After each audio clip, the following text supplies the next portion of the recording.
da sonunu setimde.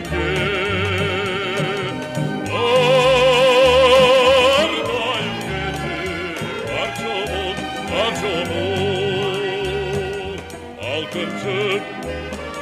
Altıncı da günü geçinde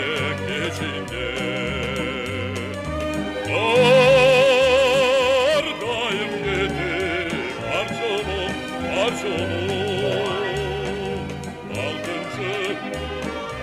Altıncı da günü geçinde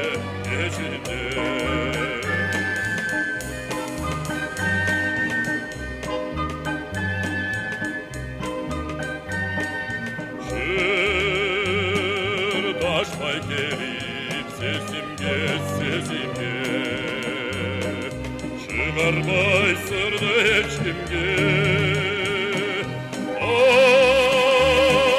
Ses manaldı söz verdik Anladım altıncı da günü geçinde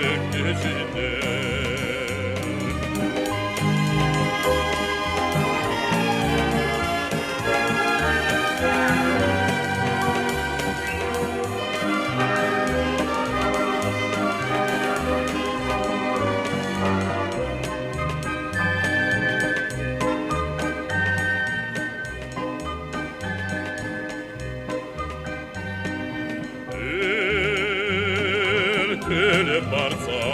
peşimde Eksamin bir günüm eskildi